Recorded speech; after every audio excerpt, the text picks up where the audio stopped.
اور یوں یوں آپ کو لگے گا کہ جیسے ہم بالکل ایک پرانے منظر میں داخل ہو گئے ہیں. آج بھی وہ گھر، وہ حویلیاں اسی طرح موجود ہیں.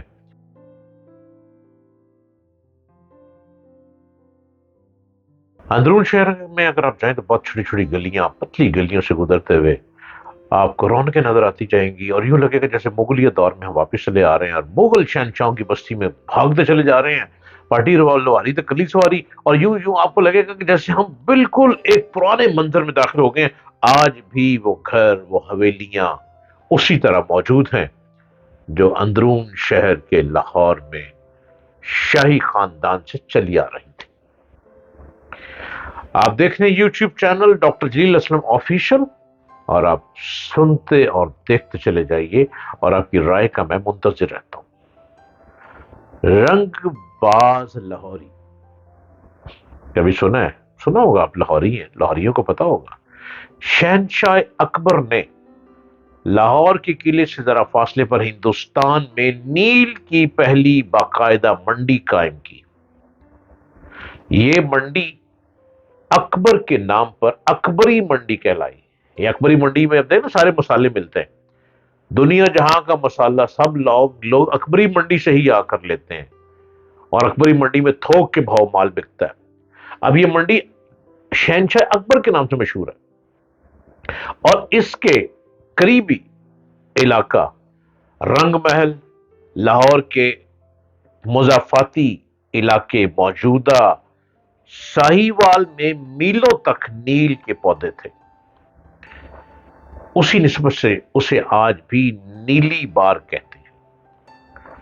لوگ ان پودوں کا کاست نکالتے تھے، ستکو بڑی بڑی کڑاہیوں میں ڈال کر پکایا جاتا تھا، اس کا پاؤڈر اور ڈلیاں بنائی جاتی تھیں. یہ ڈلیاں ٹوکریوں اور بوریوں میں بند ہو کر اکبری منڈی پہنچتی تھی. اکبری منڈی ایک رنگ برنگی منڈی ہے. دنیا جہاں کی آپ کو گروسری اکبری منڈی میں ہی مل جائے گی، لیکن پرچون کے بھاؤ نہیں، ہول سیل پہ. تاجروں کے ہاتھوں بکتی تھی اس اکبری منڈی میں ہر چیز. گڈوں کے ذریعے ممبئی اور کولکتہ پہنچتی تھی. وہاں سے انہیں فرانسیسی اور اطالوی تاجر خریدتے، جہازوں میں بھرتے تھے.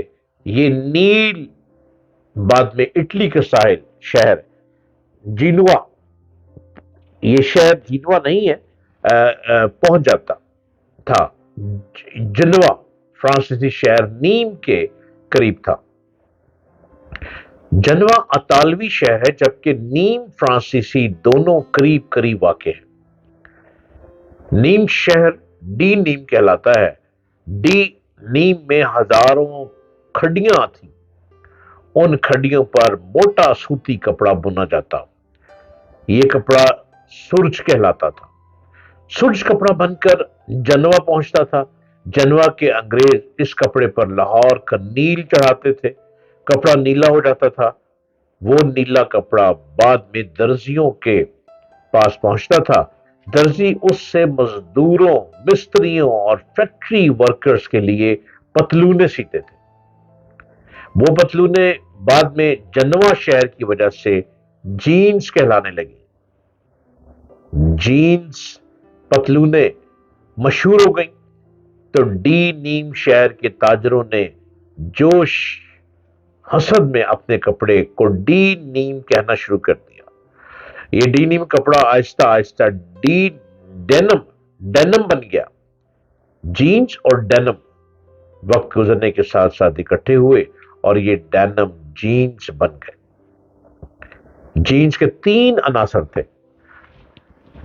ڈی نیم کا کپڑا، لاہور کا نیل اور جنوا کے درزی.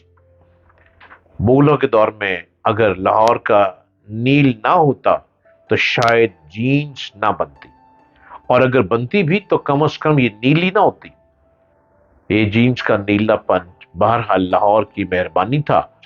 آپ آج بھی انگریزی کی پرانی ڈکشنریاں نکال کر دیکھ لیں، آپ کو ان ڈکشنریوں میں نیل کا نام لاہوری ملے گا.